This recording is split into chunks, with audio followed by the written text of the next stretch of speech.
272-ның екісі терроризм жөнінде. Ну, статья әлі тұр. Көз қызарып алады екен, тамақ беріп қалады екен, газға уланып адам. Сол кезде қарда жоқ қой жейтін. Халық газға уланып, эмоцияға берілді. Военныйларымыз чесім сап қашып жүрді ғой. Қарасаң, курсанттар көп. Не істеп жүрген олар да білмейді, өздері шошып кетіп чесім саған. 15-не дейін мысалы. Сырттан уже аңғимына біз оқ тигендер, жаңағы. Біз алдыңғы сенде жүрдіңдер, сендер ұйымдастырушысыңдар деп сондай немен. Акиматта бір закитсе бар ғой, жарты сағаттың ішінде ма? Акиматқа кіріп кетті қалды. Біз сол жерде жаңағы су таратты, анау таратты, бүйтті, горилла, шоколад деп жатыр ғой, оның бәрі мысалы мен өтірік те бермейді.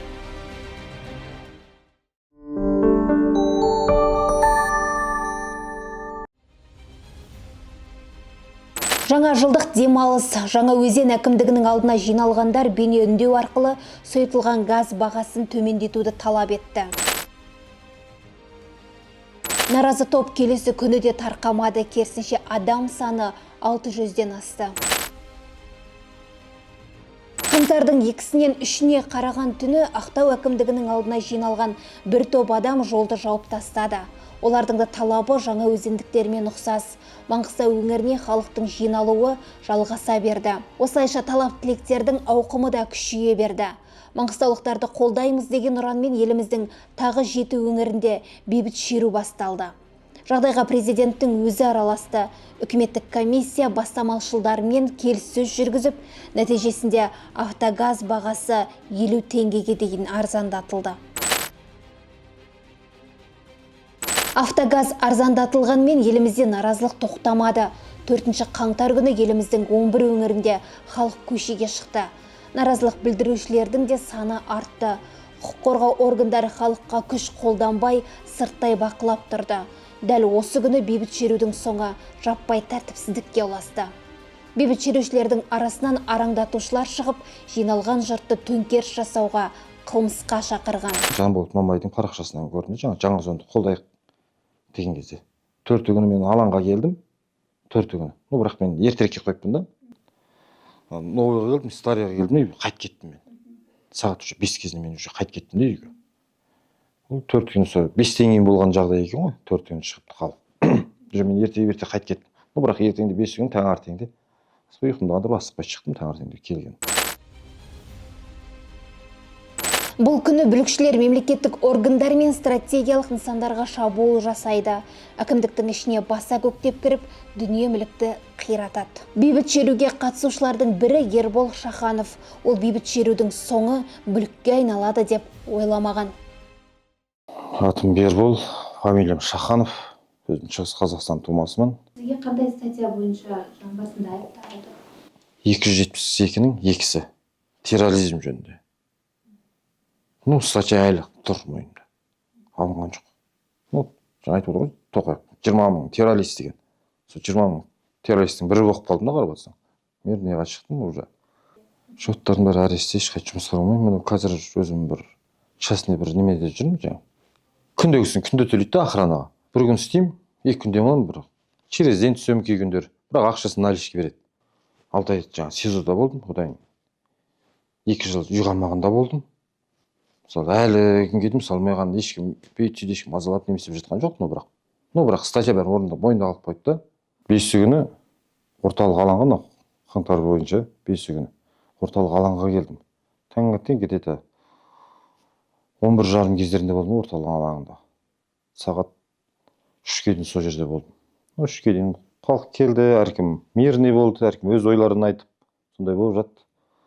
Сағат 3-тен кейін мынау алаңға жаңағы мынау арена жақтан келген Төле би мен Дзержинскиймен көтерілді. Сонымен келіп сол халықты күттік. Мирный болады деп ойладық. Халық келді, келген кезде эмоцияға беріп, біраз жастар деген енді күштер толып тұр ғой орыс. Жылдан болды, өте жылдан болды. Таяқ, арматура, дубинка, балта, жанғыш жарылғыш заттармен қаруланған бүлікшілер полиция қызметкерлері мен әскерилерге қарсы соққы береді. Бір рота ортада қалып қойды, Байсейітова көшесінің ортасында, менде өзімде видеосы болған, оны өшіріп тастапты. Сонда халық келген кезде ортада жаңа бір рота қалып қойды. Қалай қаруларын халыққа тапсырып берді, мысалы. Бүкіл қару өздері халыққа беріліп, бүкілін жинап тастады. Ортаға үйіліп қалды. Халық ешкім ештеңе тиіскен жоқ, қоршап қарап тұр. бәрі өздері халық погондарын жұлып, мынау площадьтың ар жағында стекілген здание, соның ішіне бәрі ақырындап талдың ортасымен соның ішіне кіріп кетті. Бір адам тиіскен жоқ оларға. Сол кезде үйіліп қалды ана ортаға. Мынау мылтықтары, бронежилет, щит, дубинка жеке-жеке жинақ қойды. Бірінші халық тиіскен жоқ оны. Өйткені халық арттан келіп жатты да, бірінші қоршап бәрі қарап тұрды, менттер кеткеннен уже жастарың жанып тұр ғой. Одан барып басталды. Біреу қаруын алды, біреу бронежилетті киіп алды жастардың, біреу дубинкасын алды, щитін алды. Сол бетте шықты. Шыққан бетте көтеріліп ортаға алаңға шықты. Анан бәрі уже қару жақ бәрі халық алып алған. Военныйлар шешім сап қашып жүрді ғой. Қарасаң, ана курсанттар көп. Не істеп жүргенін олар да білмейді де, өздері шошып кетіп шешім жасаған. Мынау аппақ қой анау белье дейді ғой, военный белье. Аяқтарында бертсе, бельемен ғана қашып, не істеп жүргендерін өздері білмей қалып. Сондай жағдайлар болды мысалы. Өздері халықтан қорқып, жаңағы формаларын шешкен беттер ғой. Шешкен кезде сол военный бельемен сондаймен. Халық басып алды кәдімгі. Өздері шөп сол жерін басып алды. Содан акиматқа кетті. Акиматта бір ұзақ кетсе бар ғой, бір жарты сағаттың ішінде ма, акиматқа кіріп кетті халық. Сол жерде жаңағы су таратты, анау таратты, бүйтті, горилла, шоколад деп жатыр ғой. Оның бәрі мысалы мен өтірік деп ойлаймын, өйткені военныйлар өздері қорқып газ баллончик лақтырды, соған халық газға уланып қалды. Сол кезде акиматтың ішінен литровый, мынау ас судың литровый сулары бар ғой, блок-блогымен лақтырды далаға. Шашылып қалды далада. Аласың уже адам уже көз қызарып алады екен, тамақ бітеліп қалады екен, газға уланып адам. Сол кезде қар да жоқ қой жейтін. Топырақ-мопырақтың таллардың түбінде кішкене болды. Соны жеп, артынан су іштік. Вот сол кезде халық газға уланып, эмоцияға берілді. Сол қорқу деген неме жоқ халықта. Только алдыға ғой. Сол жерде жаңағы милициялар тұрып жатқан кезде 2-3 адамды арашаладым мысалы. Бұлар қазақтың жігіттері ғой деп. Мен арашалап милицияларға көмектескен немем болды.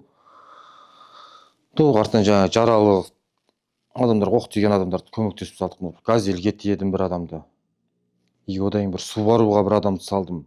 Сағат 4-5 кезінде резинцияны басып алды. Вот сол резинцияны немесе деген сол кезде маған оқ тиіп, сол кезде өзімді мынау 5-ші больницаға келді бірінші.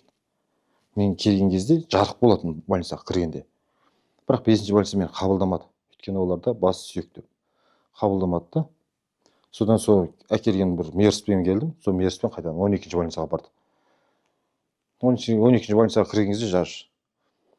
Кіріс мен мысалы мына медиктерге мен ризамын. Вот қалай жұмыс істеді? Өте жақсы жұмыс істеді ол кезде медиктер. Қоя салатын ташкент. Қоя салатын орын болмады ғой больницаның ішінде. Сол 6 кезінде кірдім больницаға. 11 кезінде палатаға бірақ жіберді.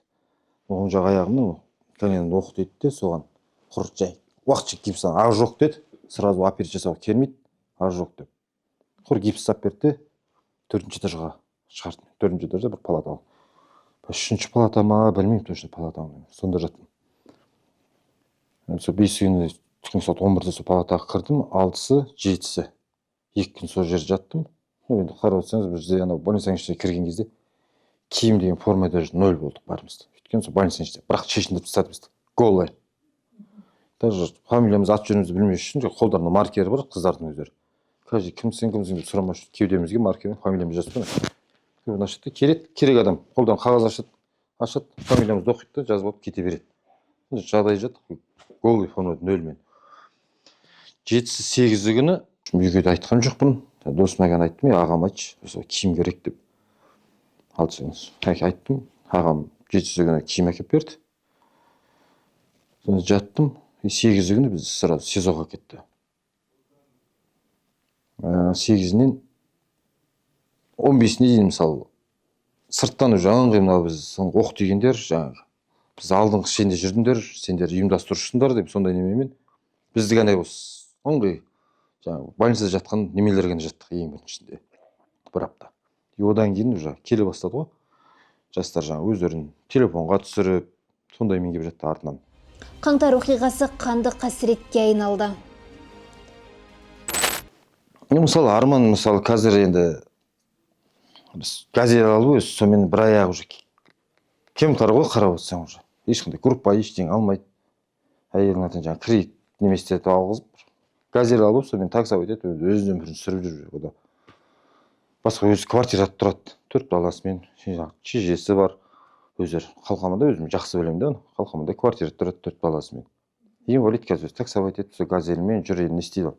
Кредит әйелін алғызып, соған машина алып, газельмен. Самат деген Қызылорданікі. Вот ол да жаңағы немене қазір ол жұмыс істемейді, жұмысқа кеткен жарамайды. Үйінде жатыр ол. Әйеліне және бала шағасына қарап үйінде не істейді енді? Бала шаға қарап үйінде жатыр, енді әйелі асырап не істеп отыр.